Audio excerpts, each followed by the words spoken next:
Shalom Aleichem, Boker Tov. Birshut Maradatcha, Rav Yoel Shalita, Rav Hamon Yoel Shalita chez Echie. On est sur le Beth Midrash, comme tous les vendredis matins. Erev, Parashat Shemot, comme nous enseigne Chachamim, c'est le livre de la Géoula, le livre de l'exil et de la Géoula. Alors, c'est pas antinomique. Le Sfatemet nous dit que Galout, ça s'écrit Gimel, Lamed, Vavtav. Et si on rajoute le Aleph Sakadosh Bokhu, alors c'est Géoula. Donc, Baruch Hashem, avec le Aleph, lorsqu'on met un Kadosh Bokhu, toujours, il y a la délivrance, Bezrat Hashem, Beshoato. Ve'ele Shemot Ben Israël Abaï Mitzrayima. Cette paracha est très très riche. Ele Shemot Abaï Mitzrayima, le Arizal Akadosh nous fait remarquer là-bas qu'il y a dans les Rachid Tevot, Ve'ele Shemot Ben Israël Abaï Mitzrayima, c'est les Rachid Tevot de Ve'chaya Avadam, Ikro, Shtaim Ikra Vechatargum. Un homme, il a l'obligation, Erev Shabbat, chaque Erev Shabbat, chaque paracha, de lire 2 fois le verset de la Torah et une fois le Mikral, le Targum, l'Ankelos, en araméen. Donc c'est les Rachid Tevot, Ve'ele Shemot Ben Israël. Il y a également des Sofet Tevot, nous enseigne notre maître Rabbi Yaakov Ochatzera de Tehilim. Le Tehilim, on sait très bien qu'il y a 5 livres de Tehilim, Rabotai. David Amelech Alav Shalom, il avait une faculté extraordinaire. Il pouvait se transposer à l'époque d'Adam Rishon, à l'époque contemporaine qu'il vivait, et même à l'époque de Mashiach. Donc c'était un prophète, il a tout visionné. Il a même écrit des Tehilim sur la destruction du premier temple, alors que le premier temple n'était pas construit. Donc, imaginez ce tzaddik David Amelech Alav Shalom. Et Rabbi Yaakov Ochatzera, dans son Pirouche sur le Tehilim, explique là-bas, il dit que les Shvatim, les 12 tribus d'Israël, si on réunit tous leurs lettres des prénoms qui composent leurs prénoms, on va trouver le chiffre 49. 49, c'est pas anodin, bien évidemment, c'est en corrélation avec les 49 portes de Tchouva. C'est-à-dire que le Tehilim, Rabbi Yaakov Ochatzera nous enseigne que, sauf les Tevot, c'est Tehilim. Les Tehilim, en vérité, il y a 12 tribus. Chacun descend d'une tribu. Aujourd'hui, on connaît Yehuda et Benyamin. Les 10 autres, on ne le connaît pas. Donc, chacun qui doit prier, il doit passer par le conduit, le tsinor, le tuyau qui le dirige vers sa tribu. Et le Tehilim, c'est une sorte de chasse-neige. Ça nous aide complètement à tout chasser. Et aller directement converger vers la porte d'où la tribu nous descendons. Donc, d'où l'importance des Tehilim, c'est pour ça qu'il explique là-bas, il y a 49 portes de Teshuvah, chacun est relié à une porte particulière. Le Tehilim va nous conduire, c'est un GPS. Vous savez tous que GPS, c'est grand patron surveille. C'est Hachem qui veille tout. Lorsqu'on lit le Tehilim, on va directement sur la porte qui nous concerne, la tribu de laquelle on descend, qui a 12 tribus. D'ailleurs, le Rezal Kadosh, il dit qu'il est bon de prier dans un Beth Knesset, une synagogue, où il y a 12 fenêtres, par rapport aux 12 portes qui correspondent aux 12 portes de Sharet Philod, qui correspondent à chaque tribu d'Israël. Sarah Botaï, aujourd'hui, ce soir, ça va être la Eloula d'un grand tzaddik qui s'appelle le Ben Issachar, qui est un grand Mekoubal, qui est le Chai Tevet. Et on va, par rapport à cette Eloula, on va essayer de penser, de réfléchir à différentes idées par rapport à un sefer qu'il a écrit qui s'appelle Igra Dekala. Alors sachez une chose, que tout ce Dvar Torah, il est basé sur notre maître Rav Rosenberg Zatzal et tous mes maîtres. Tout ce que je dis, ce sont des enseignements de mes maîtres à qui je rends hommage. C'est l'occasion de leur rendre tous hommage. Tout ce que je dis, c'est tout ce que j'ai appris avec mes maîtres et je leur remercie. Alpihem Anuchaim. Je vis avec eux. Donc, il y a peut-être des compositions personnelles, mais même cette composition personnelle, elles sont bisrout mes maîtres. Chez Rio Bezrat Hashem, et bisrout mes maîtres qui sont Ola Mehmet, Bezrat Hashem, Ramesrot Framou, Rav Rosenberg Zatzal et tous les tzadikim. Chaveri, Makshim Lekolech Hashmiel, il commence à faire dans Shir Hashirim, que les tzadikim, Bachatzot, ils se réunissent là-bas, les Talmidei Chachamim, comme Rosenberg, Rav Hamou et d'autres Talmidei Chachamim. À un moment de Chatzot, c'est bien, on arrive à un moment de ce qu'on appelle de Shovavim. Shovavim, c'est basé sur un passage qui dit Shuvu Banim Shovavim. Shovav, c'est quelqu'un de voyou. Et Arizal Kadosh, je fais remarquer également que si on prend dans l'ordre chronologique toutes les périodes de Shemot, les périodes du Shemot, qui est le deuxième livre de la Torah, nous avons Shemot, Va'era, Bo, Beshalach, Itro Mishpatim. Ce sont les liens de Shovavim. Donc c'est une période de Tchouva qui est propice à la Teshuvah. Donc c'est bien de se lever Tikkun Hatzot. Tikkun Hatzot, vous savez très bien qu'il y a 3 prières. Avraham, Yitzhak, Yaakov. Mais la 4e fila, c'est David. David Ameler, c'est le Grégel Rivi de la Merkava. Et on sait David Ameler, c'est Mashiach. Donc Hatzot, il faut se lever, c'est un moment de grâce divine. Ou Akadosh Borou, il est avec les tzadikim, c'est marqué là-bas. Chaveri Makshivim. Les collègues Hashmi'eni. C'est quand Baruch Hu, il est avec les tzadikim, il est autour d'eux, et tout ce qu'on demande à ce moment-là, Baruch Hashem, il y a Ed Ratson, un moment de clémence divine, et c'est accepté. Alors, à Botaï, on va parler ce soir du tzadik, aujourd'hui du Agra de Kala, le Sefer, un des livres qu'il a écrit, notre Rabbeinu Ben Issachar, qui est connu sur son ouvrage Ben Issachar. Agra de Kala, alors, Agra de Kala, déjà le titre de la. Ça fait référence à une Gemara. Agra de Kala, il y avait un endroit à l'époque de la Gemara où tous les Béné Israël se réunissaient. Il y avait un grand rassemblement et c'était un peu de Bédochak. La Gemara dit Agra de Kala Dourka. Ça veut dire que c'est quoi la récompense d'aller? Les gens, des fois, on allait à des grandes assemblées, chacun se poussait. Des fois, on comprenait pas, mais on faisait l'effort. Rachel explique là-bas, il dit les gens faisaient l'effort de se rassembler. Et à Kadosh Baruch Hu, voilà, c'est marqué que Baruch Hu, sachez une chose, on sera récompensé toujours pour l'effort. Les fous ça gras, c'est pas grave. Je réfléchis, c'est difficile de comprendre la Gemara, une Mishnah, un Rashi, un Chumash, mais je serai jamais jugé sur le résultat, sur l'effort que je vais mettre. Donc la Higia est très importante dans la bataille. Donc à l'époque de la Gemara, il y avait un endroit qui s'appelait Gradeka là, où tous les Béné Israël se rassemblaient. Même c'était un peu difficile, c'était Bourka, c'était Darouk, chacun poussait l'autre, mais Hachem c'est ce qu'il aime. Malgré que si on ne comprenait pas, on n'était pas à l'aise, mais on y allait quand même. Là on avait une récompense rabotaille. Donc de là on apprend que tout est dans l'effort, pas dans. Même, il ne faut jamais se décourager. Moi le premier, combien de fois je ne comprends pas la Torah? Je ne la comprends encore pas. Chaque jour j'essaie de la comprendre un peu mieux, mais je me dis peut-être que je ne l'ai pas encore assez compris. Donc il ne faut jamais se décourager. L'essentiel, c'est d'avoir le réchec, l'envie et l'effort. L'envie et l'effort, de mettre l'effort de concentration dans le limoud. Après, ça y est. Pour arriver à Rabotaï, avant de commencer la parashat Shemot, on va aller un petit peu en arrière, parashat Vayechi, au chapitre même Aleph, lorsque Yosef Hatzadik commence à décrypter les rêves de Paro. Le verset tête, il nous dit la chose, verset même, 40. Chapitre même Aleph, 41, verset 40, pasuk même. Il lui dit, lorsqu'il a vu cette chokhma, cette sagesse, Baruch Hashem divine, de Yosef Hatzadik, il l'a appelé Avrer.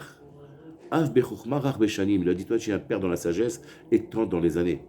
Il était jeune, mais Baruch Hashem, d'une intelligence, d'une chokhma, bien évidemment grâce à la chokhma de la Torah que Yaakov lui avait transmis. Il lui a dit, Atatiye al beti va al picha isha kol ami.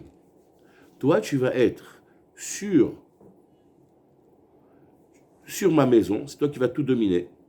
Va alpicha ishak, c'est-à-dire tout va passer par ta bouche. Le Béné Issachar, donc c'est du Gradeka, les ramène Rabbi Shimon Ostropé, de la Shalom, Zecher, Tzadik, Kadosh, Yivarcha, qui est un grand Amit Racham, un grand Mikoubal. Hachem, comme Damo, il a été assassiné par des Rotzrim, sur la Tach. Il ramène Rabbi Shimon Ostropé, il dit, Va alpicha ishak. Il dit ishak, ça nous fait rappeler un passage dans les prophètes, c'est marqué, dans les Cheskel, dans le Shea, Yada Shor Koneu, Vechamor et Mousba Alav. On va traduire. Ishak, c'est Yud, Shin Kuf, Yada Shor Koneu. Le taureau, il reconnaît que c'est son maître. Mais l'âne, et Mousba Alav, il voit que le mangeoir. L'âne, ça ne le dérange pas, il ne veut même pas réfléchir. Qui sait qu'il connaît l'endroit où il doit manger, mais il réfléchit même pas qui c'est qui doit la manger. Et il a une grandeur spirituelle, on va dire le taureau sur l'âne, c'est que le taureau, Yada Shor Koneu, il connaît déjà qui c'est son maître, le taureau. Mais l'âne, Mousba Alav, il veut voir que l'assiette. Qui c'est qui lui donne l'assiette tous les jours, qui c'est qui lui donne à manger tous les jours, peu importe. Lui, il voit ce qu'il y a dans l'assiette. Rabotaï.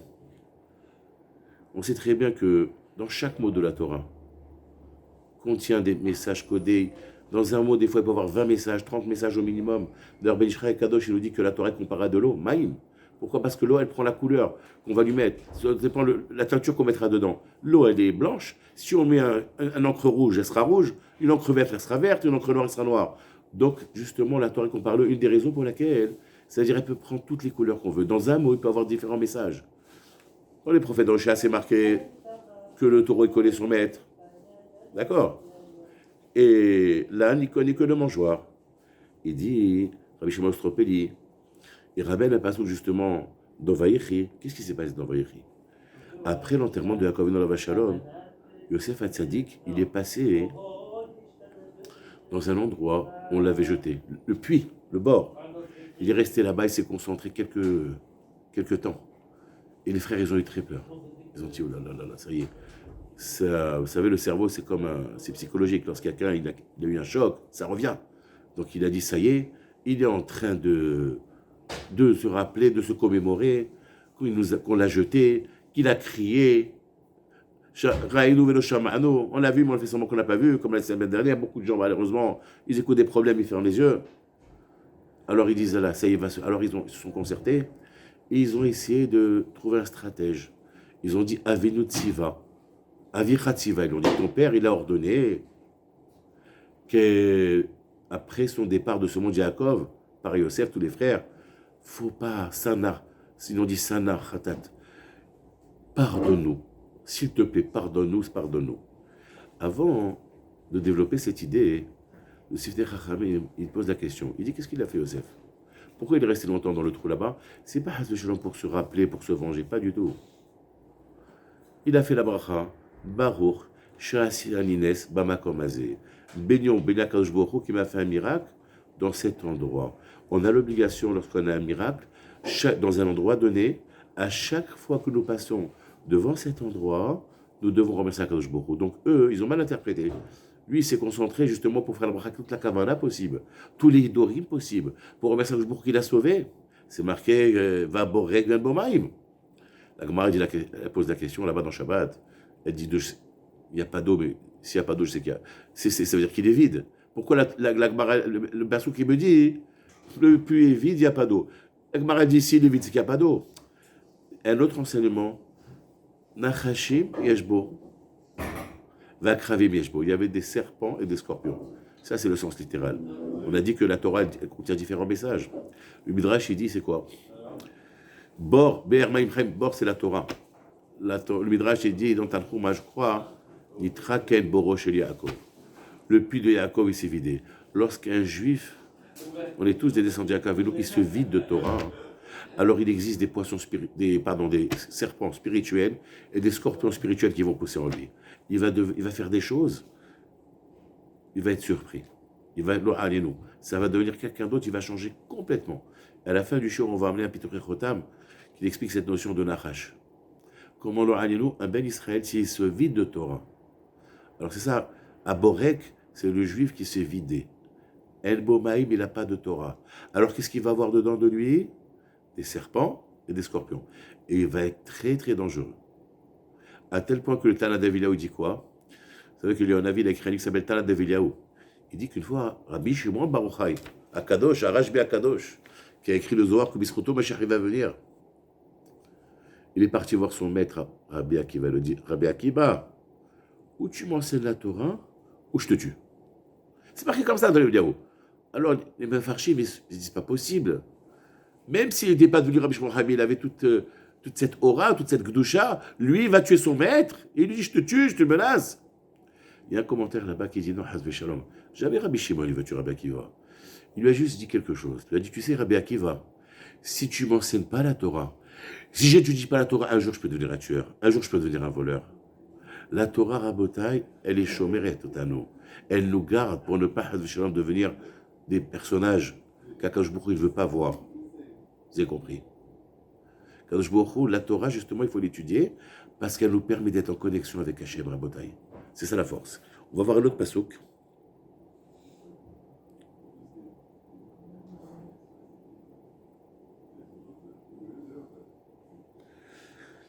On revient à la parasha de Vayehi, au chapitre Nun 50, au verset Tetzain 16. Alors les frères de Yosef, ils ont peur, ils voient qu'il est resté un bon moment. Alors ils ont dit, ils se sont concertés pendant qu'il était concentré, qu'il avait la tête, il regardait dans le puits. Alors ils ont inventé quelque chose, ils ont dit, Vayetza, on pense qu'ils ont inventé, mais on va voir que Rabbi Shimon Stropeli dit qu'ils n'ont pas du tout inventé quoi que ce soit. Et on va le prouver dans les psukim. C'est marqué, Vayetze, vous El Yosef, les morts, ton père, il a ordonné, en disant, les morts, Kotomrou les Yosef. Ils ont dit, les frères Yosef, tu sais, papa, il a dit quand il quitte ce monde, on doit te dire, il a donné une savaha. C'est comme un héritage ou quelqu'un qui donne, par exemple, une ordre. Il écrit, par exemple, des ordonnances divines, des ordonnances qu'il doit faire Il a écrit.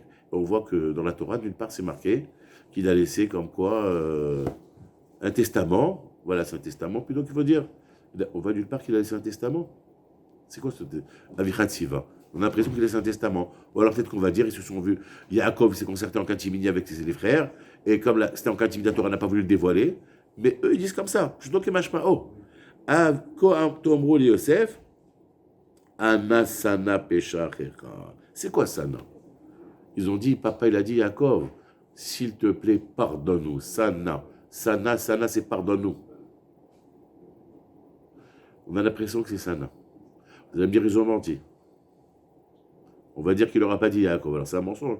La Gemara, elle dit, quand tu as mis Tracham pour le shalom, il paie Shanim, il plaît à shalom. Bon, c'est les réponses qu'on avait. Je ne sais pas si ça peut nous contenter. C'est comme les Gdolim. Viens. Rabbi Shimon Ostropeli dit, on est loin du compte. Moi, petit comme je suis, je lis Sana parce que c'est la traduction littérale. C'est-à-dire les frères de Yosef, ils ont dit à Yosef, pardonne-nous. Il dit, comment ça s'écrit Sana? Sin, Aleph, Nun, Aleph. Vous savez que dans la vision de Yecheskel à la vie, dans la Merkava, il y avait 4. Il y avait des 4 formes dans la Merkava. Une, c'était Sin, c'est le Shin, c'est le Shor. Shor, c'est le taureau. Aleph, c'est Arié. C'est le lion. Nun, c'est Necher. Et Aleph, c'est Adam. Ils lui ont dit, Beremez, attention. Toi, tu es comparé au... On sait très bien que c'est comparé au Shor. Toi, tu es comparé au taureau. Si tu ne pardonnes pas et tu gardes rancune, eh bien, Akadosh Baruch Hu, tu vas perdre ta place en haut. Parce qu'Akadosh Baruch Hu, il n'aime pas les gens qui gardent la rancune. Sache une chose. Toi, ta grandeur, pourquoi tu es très proche d'Akadosh Baruch Hu? Parce que tu as une force de pardonner. On raconte comme ça sur Rabbi Israël Saint, Terra Lava Shalom. Zecher Tzadik Kadosh Ivracha, une fois, il était dans un train. Et quelqu'un qui l'avait enfumé le cigare ou la pipe. À un moment, il ne supportait plus. Il lui a dit, ça ne vous dérange pas, mon fils, je suis âgé, ça me gêne. Il a dit, moi je fume, mais je ne peux pas m'empêcher de fumer, moi j'ai besoin de fumer dans le train. Lorsqu'ils sont arrivés au terminal, il s'est eu très peur. C'était un tzaddik, il y avait des milliers de personnes qui l'attendaient. Vous savez, lorsqu'un tzaddik il arrive, on dit, Baruch haba, Beshem Hashem, tzaddik balaïr, tada. Et il était connu, et il a vu que lui aussi, c'était un juif, lui qui l'avait enfumé, dérangé avec la fumée. Donc il demandait pardon, il a dit, excusez-moi Rabbi, ne me maudissez pas, je ne veux pas de... Il dit, pourquoi je veux te maudire? Pas du tout. Il a dit, non, je vous ai dérangé, Il a dit, assis-toi, sois assis. Il a dit, qu'est-ce que tu fais? Pourquoi tu viens dans cette ville? Il a dit, je dois passer le diplôme d'être chokret. Ah, c'est très bien, il a sorti une feuille, il lui a écrit une recommandation, namlatsa, comme on dit en hébreu. Va voir tel chokret de ma part, c'est de la famille, il va te prendre la shrita comme il faut. Au Hachem, au bout de quelques mois, il a eu son diplôme. Ben avant de retourner chez sa famille, vous savez, les gens s'absentaient longtemps, il n'y a pas eu de transport d'aujourd'hui. Et je vais retourner voir le Rav Saint-Inter, c'est pas possible. C'est un ange. Je lui ai perturbé, il m'a même pas fait de réflexion. En plus, il m'a rendu service.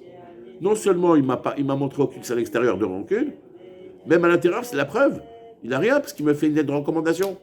Il dira, je m'excuse, je vous remercie infiniment.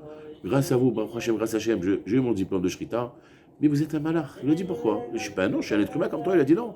Avec tout le mal que je t'ai fait, tu m'aides. Il dit, mon fils, c'est vrai que tu m'as fait du mal. Mais si on serait quitté comme ça, chaque fois que j'aurais pensé à toi, j'aurais pensé au mal que tu m'as fait. Maintenant que je t'ai fait du bien, avant de te quitter, tout le mal qui aurait pu passer par la tête, il était effacé. Parce que je t'ai fait que du bien. C'est ça ce qu'il dira sur l'intérieur, le Yesod. Lorsque personne ne nous fait du mal, ce que leur a dit Yosef, Atem prachavtiotar letova, que je Atem prachavtiotar letova, vous avez pensé me faire du mal en mettant dans le puits, c'est que je il a pensé pour le bien. C'est grâce à ça que je suis le vice-roi d'Égypte aujourd'hui. Sachez une chose. J'ai une rachat que j'ai fait il y a 2 ans. Des fois, l'adversaire, en vérité, c'est l'adversaire, soi-disant l'adversaire, pas d'adversaire. C'est lui qui nous élève. D'accord? Parce que Anon Milivado, c'est Akadosh Baruch Hu. L'adversité, en vérité, c'est une source de délivrance. Je vous invite à voir un cours que j'avais fait, c'est le titre. Je l'enverrai peut-être, je le renverrai dans les vidéos. Donc on revient. Saint-Célataire, il lui dit, tu sais mon fils, j'aurais pu avoir du mal contre toi, mais comme je t'ai fait du bien, c'est comme une tache de javel. C'est indélébile. Lorsqu'quelqu'un, on pense qu'il nous a fait du mal, mais c'est un délégué d'Hachem, il n'a rien fait lui. Et on garde cette rancune, c'est mauvais. Il faut lui faire du bien. Parce que la rancune, Akadosh Baruch Hu, il ne veut pas. Si on veut être proche d'Hachem, il faut être propre du cœur. Comme Youssef Hatzadik, il lui a dit, tu sais, toi, tu as le shor en haut. Donc, Pnei Hashor, comme il dit, il a vu le Pnei Hashor. Il a vu la face du shor. Et le shor, c'est qui? C'est Youssef Hatzadik. Il dit, écoute, toi, tu es en train de perdre ton... Si tu regardes ta rancune, tu perds ta place. Regardez Rabotai. Quand mon Rabbi Shimon Ostropeli, de Sana, de pardonne-moi, il est monté carrément à un autre niveau. Au char céleste, où il y a les quatre formes, comme on a dit. Il y a le... Et c'est qui Adam? C'est Yaakov Avinu. C'est marqué Tmunato chez Yaakov Avinu. Chakukat Chakisa Kavod. Les fichiers de Yaakov Avinu, elle est sculptée, gravée en dessous. Il y a 4 visages qu'on vient de dire qui sont gravés. Il y a le lion, il y a le shor, le taureau, il y a le Nécher l'aigle, Adam.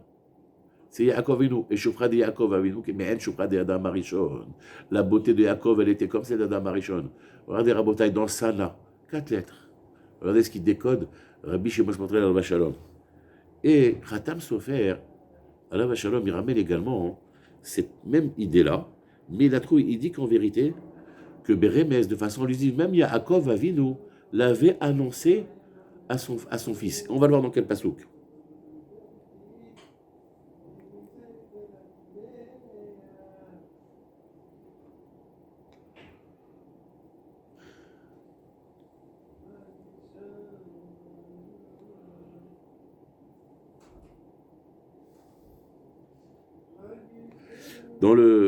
Toujours dans Vayechi, au chapitre 48, au verset Gimel, au verset 3, lorsque Yaakov il revient après 22 ans d'absence avec Yosef, il se parle, et il lui dit, Yaakov à Yosef, Vayomer Yaakov et Yosef, Yaakov dit à Yosef, El Shaddai nira Elai. Le Dieu Shakai m'est apparu. Et là, Khatam Sofer, il dit, on va retrouver également tous ces initiales de Arié, de Shor, de Necher et d'Adam. Il dit El Shaddai Nira Elai, le Aleph, c'est Arié, c'est le lion. D'accord? Shaddai, le Shin, c'est le Shor, c'est le taureau. Nun, c'est le Necher, c'est l'aigle. Et Aleph, c'est Adam, Yaakov et nous. Yaakov avec le béret, mais il lui a dit, tu sais, Yosef, reste sur ta trajectoire. Enlève ta rancune. Si tu veux être proche d'Akadosh à tel point que c'est toi qui es en dessous le trône céleste, il n'y a pas plus de proximité que ça. Occulte la rancune de toi. Donc on voit que Khatam Sofer lui dit que même dans El Shaddai, il lui a dit ça. Rabotai, regardez, c'est pour, encore une fois, on va développer tout au long du shiur la force des mots de la Torah. D'ailleurs, le titre, ça va être les différents messages contenus dans un mot de la Torah. Dans un mot, qu'est-ce qu'il peut avoir, Rabotai? La Torah, elle est incommensurable. On peut faire des drachot et des drachot jusqu'à Mashiach et ça va continuer. Elle est illimitée. La Torah, elle est divine, Rabotai. En continuant,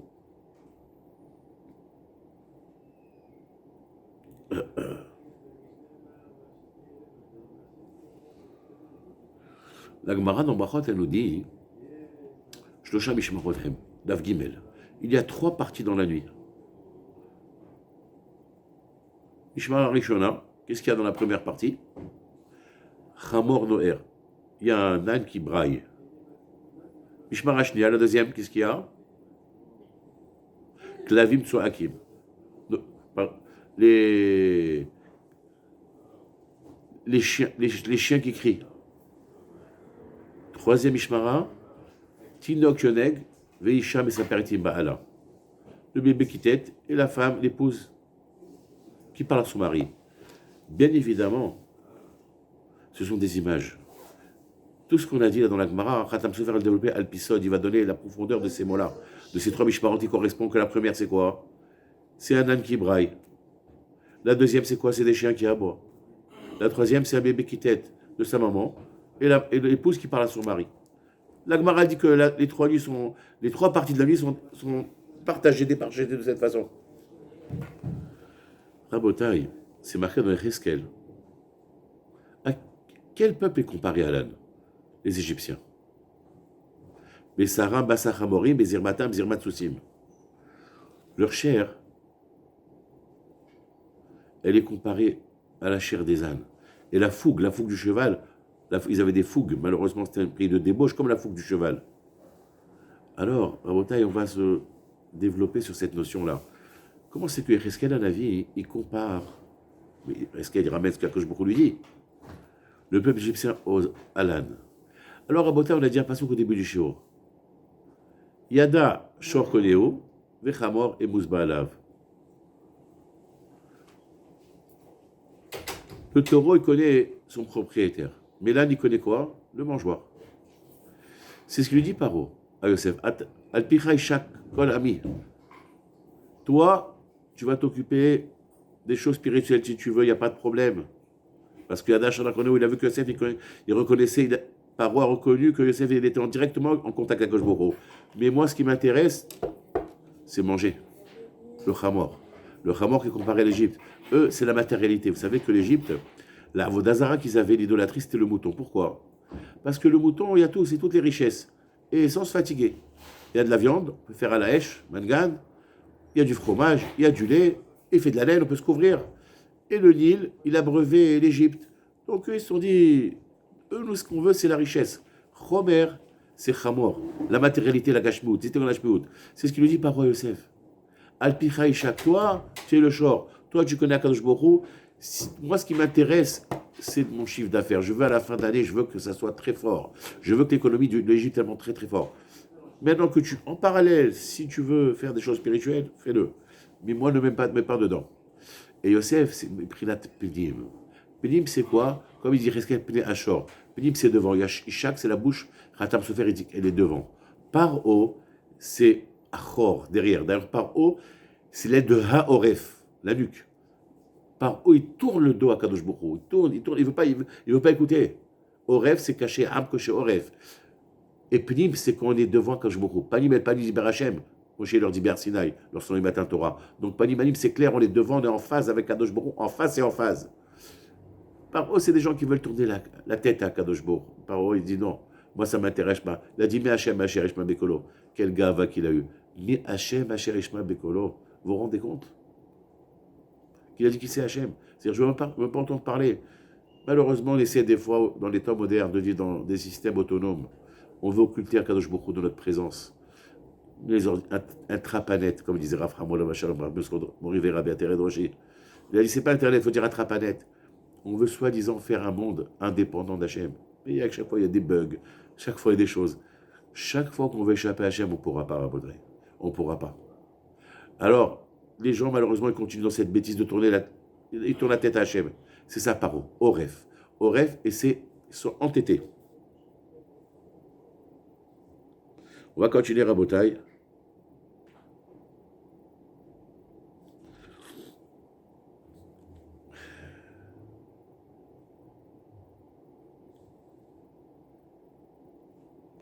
Le Rizal, il dit que lorsque les Bnei Israël sont sortis d'Égypte, ils ont tout vidé. C'est comme si ils ont tout vidé, il n'y avait plus rien du tout. Rizal Akadosh, il dit que lorsque les Bnei Israël sont sortis d'Égypte, chaque juif avait 90 ânes. Vous vous rendez compte, 90 ânes? On était 600 000. Alors j'ai fait le compte. 600 000 par 90, c'est 54 millions d'ânes. Des fois, on est dérangé lorsqu'on est avec des ânes. Hein. Imaginez 54 millions d'ânes. Les Nosim, qui est les Kesef, qui est les Zahav, Smalot, ils portaient tous, en vérité, Rizal Kadosh. Il dit, c'est vrai qu'il y avait ça, mais il y a autre chose. C'est ramené dans beaucoup de Chachamim qui ramènent ça. Il y avait là-bas des Gdusha qui étaient là-bas, qui étaient emprisonnés là-bas. Ils ont fait le bureau, ils ont extirpé tous les étincelles saintes qu'il y avait en Égypte. Il n'y avait plus rien à faire. Et c'est le Chamor. Et le Rizal Kadosh dit que Khatam Sofer, il ramène dans Darizal que la clipa de Mitzrayim, elle s'est brisée lorsqu'on arrive à Arsinaï. Et en sortant d'Égypte, déjà, elle s'est brisée. Pourquoi? Comme on a dit que le Chamor, c'est le Chomer, c'est la matérialité. Et comparé aux Égyptiens, c'est eux qui ont porté toutes les richesses. Ça veut dire qu'ils ont reconnu que les biens Israël, c'est eux, ça revient de droit, et ils se soumettent. la clipa. On dit que, Khatam Sofer dit que la clipa, l'impureté, les corps du mal de l'Égypte, c'est le Hamor. Donc les forces du mal se sont assujetties aux forces du bien. C'est ça cette notion, nosim, et porté, que les ânes, ça veut dire ils ont porté sur eux, ils se sont soumis. Le Hamor s'est soumis au bout de 210 ans. Rabotai, Khatam Sofer, il ramène quelque chose d'extraordinaire. Il dit, regardez, il dit que si on voit par exemple, on peut écrire de deux façons, par exemple, j'écris elle, 31. Mais si je peux l'écrire Beriboua, je peux doubler, je peux écrire Aleph, elle, d'accord. Il dit, regardez quelque chose qui se passe extraordinaire. Il dit par haut, qu'est-ce qui s'est passé dans la paracha? Lorsque les Israël, Baruch Hashem, ils ont commencé, ils ont dit, Avan Nisrakemelo, Pen Yirbe. Viens, par haut, il a dit, venez, on va vite trouver une solution. Pen Yirbe de peur qui va s'augmenter, va lamina aretz, il va s'élever de la terre. Là, on explique là-bas, va lamina aretz, il va s'élever de la gashmiout, parce que les forces du mal, ils ne laissent pas un juif sortir de la gashmiout. Si un ben Israël, il sort de la gashmiout, alors il peut avoir le dessus. Alors ils ont eu peur, ils ont dit peine. Et Akadosh Baruch Hu, il a dit ken. C'est marqué que plus il est stressé, plus il est empêché, c'est marqué ken irbe, ve ken iprotz. Alors, les paro disaient peine, et Akadosh Baruch Hu disait ken. C'est pas un jeu de mots, peine, ken. Alors on a dit que par haut, c'est Meprinat Achor, derrière. Et lorsqu'on écrit Beraboua, c'est pas droit. C'est comme quelqu'un qui fait les choses un peu en arrière. Si on écrit P et Nun, 80, 80 et 50, ça fait combien? 210, les 210 ans d'Égypte. Et si on écrit Chaf, 20 et 20, 40 et Nun, c'est 50, c'est 90. C'est le solde des 90 ânes que chaque juif il avait. Ça veut dire que par haut, Achor c'est 209. Imakolel c'est 210. Il savait qu'il avait maximum 210 ans pour régner. C'est pour ça que Jacob il leur a dit Redou, Siman Redou c'est 210 là-bas. Lorsqu'il a dit à ses enfants la première fois, descendons l'Égypte, Rabotai. Donc on voit qu'il y a dans un verset de la Torah, il peut avoir différentes interprétations à Rabotai. On a parlé des Mishmarot, 3 Mishmarot. Le Harizal dit que la première Mishpara, c'est le Hamor Noer, c'est l'âne qui braille. C'est les 2000 ans. Le monde a été créé pour 6000 ans. Les 2000 ans, c'était tout au Vavo. C'était complètement l'étourdissement. Il y avait complètement il y avait aucune structure. Et pendant ces 2000 ans, on entendait l'Égypte, qui est représentée par l'âne, qui était une puissance économique. Après, qu'est-ce qu'on a? On a les Klavim. Les Klavim qui sont toujours en train de crier, parce que les Klavim ne les a pas maîtrisés. C'est vrai qu'en sortant d'Égypte, ils n'ont pas aboyé, et on leur donne en pot de vin de la viande tréfa, la révélation de la Klavim, mais les Klavim, ils ne sont pas calmés, ils sont toujours là. D'ailleurs, Kelevra, Omer Arizal Kadosh, Kelevra, Gemataria Baal Tsefon. Baal Tsefon, c'est le Sphinx qui était là-bas. Les gens qui nous veulent du mal, ils sont les nations du monde, ils sont là. Et qui est comparé au Kelev? Amalek, comme on l'a dit. Pourquoi Amalek est comparé à un chien? Parce que l'Agmara nous dit que Amalek, c'est l'acrostiche de quoi? Am, Shelak, Damo, Shel Israël. C'est un peuple qui va laper le sang. Le chien, quand il boit, il lape. Il y a beaucoup d'Amalek, surtout aujourd'hui, malheureusement. On traverse une période très très difficile. Les nations du monde sont. Je pense que toutes les nations du monde sont contre nous. Mais il y a Akash Baruch qui est avec nous. D'ailleurs, c'est marqué que lorsqu'on dit le matin dans Vaidaber, au début, là, qu'ils font pendant la tfila, après la tfila, on fait Vaidaber Shkadesh Tikol Bechor. C'est marqué là-bas.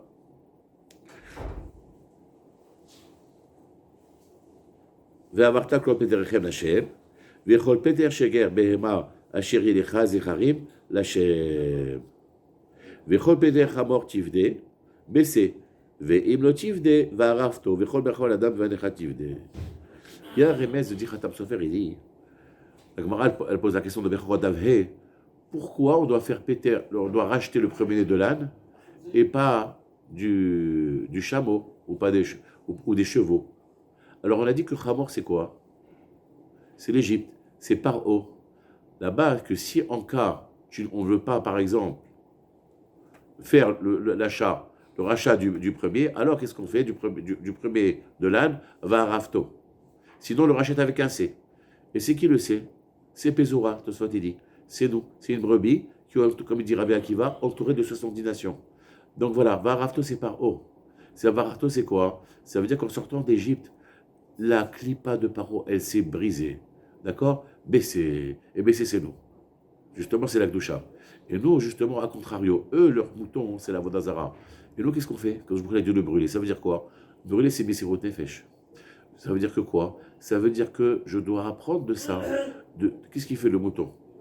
Il ne fait rien. C'est l'animal le plus fainéant de la ferme. Il mange, il dort. Et il produit pour ce propriétaire. Mais pour lui, il mange et il dort. C'est tout ce qu'il fait. Il n'est pas producteur du tout. Donc, qu'est-ce qu'on fait justement? Même nos actions matérielles. Comme dit Shlomo Ameler, Bechod el Achavdaehu. Je vais manger à l'instar du mouton. Mais je veux faire un korban de ça. Je veux faire une seudat mitzvah. Je vais faire des divrei Torah dans ma table. Cette consommation n'est plus consommation. C'est un korban, c'est un sacrifice. Je vais dormir. Mais ce n'est pas un sommeil comme ça léthargique. C'est un sommeil parce que je vais avoir de la force pour mieux comprendre la Torah, pour mieux servir Hachem. Voilà ce qu'il a dit, que je vous l'ai dit. Ça veut dire que vous allez sacrifier tous vos appétits matériels pour moi. Vous allez manger que pour Hachem. Ça dit qu'Ochel et Sauv Anafsho. Ça dit qu'il mange juste pour se rassasier. Vous allez dormir, c'est marqué qu'il y a même près du note la Torah Niknit. La Torah s'acquiert 48 qualités. Une d'elles, c'est Me'utchena.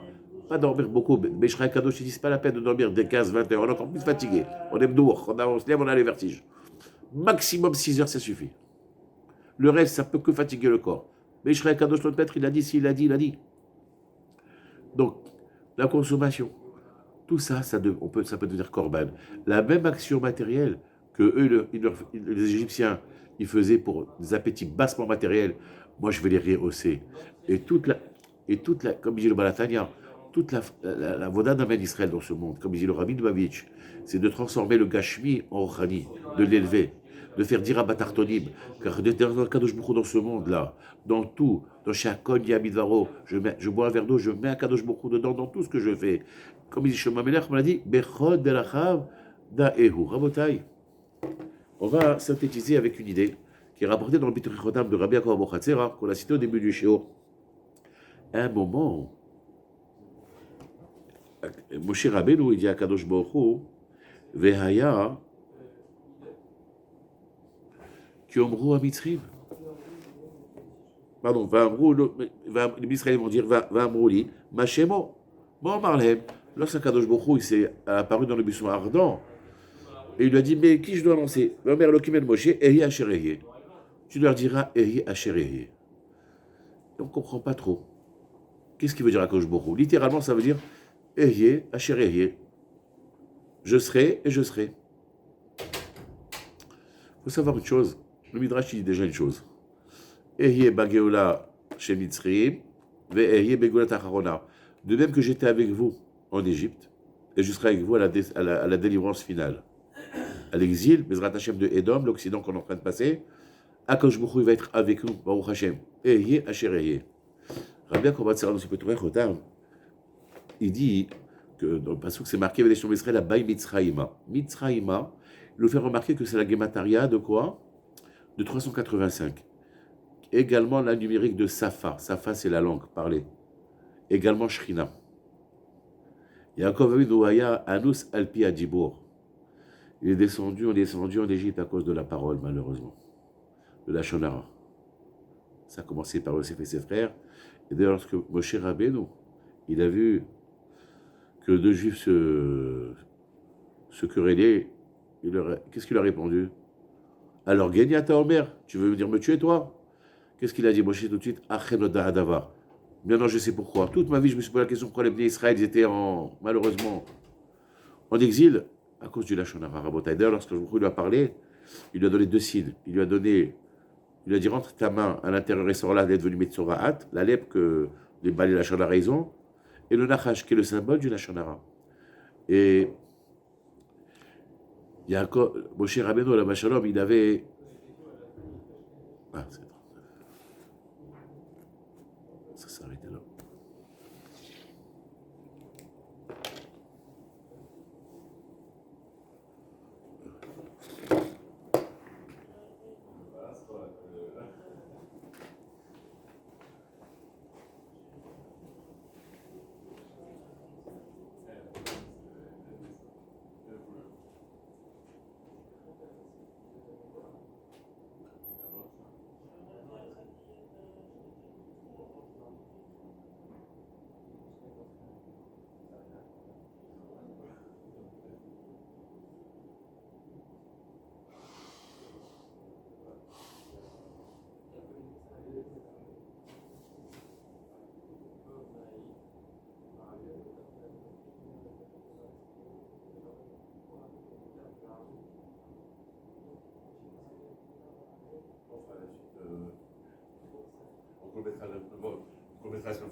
sur le titre 1. Genre le titre 1, la semaine prochaine, la suite, vous voyez, en continuité. Non, il continue. Ah bon 39, il s'est arrêté. Il s'est peut-être mis en pause, mais là, On peut... c'est encore dans le... Bezrat Hashem, voilà, je pensais que la caméra s'était arrêtée, donc on va continuer à Botaï. Donc il dit que Mitzraïma, c'est Safa 385. On sait tous que Moshe Rabbeinu, il était Kaved P, il avait un problème. Le tzaddik, en général, il prend la faiblesse, la fragilité du dor. Et né Aïda, on appelle tzaddikim, les Talmudechim les appellent les yeux de la génération de l'Assemblée. Malheureusement, Akadosh Baruch Hu, il voulait Meramez Otanu. Lorsque le tzaddik, il a un problème, il a une défaillance, c'est pas à cause de lui. C'est qu'il porte le péché en nous pour nous réveiller. Il portait la fragilité qui était quoi? Du Lachon Hara. C'est pour ça qu'il lui a donné il lui a donné tout ça. C'est ces psimanim de serpent, qui est de Lachon Hara, que le premier qui a fait Lachon Hara sur le monde, sur Akadosh Baruch Hu Kaviachol, c'est le serpent, et Metzurahat. Et on voit une idée qui est développé par Rabbi Meir Be'afta, qui est un grand Talmid Chacham Alav Shalom. Il dit, si on voit Ehyeh Asher Ehyeh, il dit, on peut calculer par exemple le mot Ehyeh, on peut l'écrire Beyoudin. Le He, il y a différentes façons d'écrire le He. Où j'écris He, He, Aleph, He, Yud. Il dit, si je décompose maintenant le mot Aleph, l'Aleph je le garde comme il est, ça fait 111, et le He, je l'écris avec les Yudin. Je vais trouver là-bas 161. Mais si j'écris le He avec le He, je vais trouver 151. Et il dit, si on réunit 161 et 151, ça nous fait 312. Alors c'est quoi ce gargarisme mathématique? 312, c'est Chadash. Vayakom el Chadash, Asher lo yadat Yosef. Vayakom el Chadash. Un ben Israël, Omer Sfatem et Alav Shalom, chaque juif c'est un ben Melech. Grâce à la Torah, on peut se relever, on ne peut jamais tomber. Et le juif, il est comparé à la lune. Lorsqu'elle disparaît, c'est là qu'il renaît. Vayakom, ça veut dire c'est comme Triat HaMetim. On sait très bien que les Metim, ils sont allongés, et les vivants, ils sont debout. Et lorsqu'on est malheureusement de l'autre côté, Rechaim Nikraim, Metim Echayem. Lorsque je me relève, je viens dans la Gdusha, alors Vayakom, je me réalise. Alors Vayakom, je crois que c'est 156, comme Yosef, Vayakom. Donc Pelech Chadash. Donc Chadash, c'est 312. Et qu'est-ce qui se cache dans ça? Il explique là, Rabbi Meir Be'afta Alav Shalom, il y a deux sortes de tchouva. Tchouva Illa'a et tchouva Tata'a. Lorsque j'écris le He avec le Yud, ça représente la tchouva Illa'a. Parce que c'est marqué qu'il y a Tzorolamim. Hachem, il a créé le monde, l'au-delà, le monde futur avec le Yud et ce monde avec la lettre He. Donc la tchouva Illa'a, elle est supérieure. Pourquoi? Parce que c'est un réveil du ciel. C'est quelqu'un qui a été réveillé par le ciel, qu'il a eu un miracle, donc il a un scrutavot, quelque chose, donc il a un mérite particulier. Le He, c'est une tchouva qu'un homme il a fait par la peur. D'accord? Mais quand je nous fait un cadeau, il lui dit à Moshe, Ehyeh Asher Ehyeh, je te fais confiance. Le mot Ehyeh, c'est un des noms d'Hachem, où Hachem donne du courage à chaque juif. Il dit, écoute, voilà, il suffit que tu t'engages. Ehyeh, c'est le futur. Mais c'est comme quelqu'un qui va dans un magasin qui est très cher, une belle montre, il veut l'offrir à sa femme, ou je sais pas, elle coûte très cher. Et il dit, tu sais, fais-moi confiance. Dans 6 mois, je t'emmène l'argent. Le vendeur, il ne le donnera jamais. Qu'avec que je lui fais confiance. Il dit, à partir de maintenant, si quelqu'un dit, je veux faire tchouva, eh bien, je sais pas grave. Je considère qu'il a déjà fait tchouva.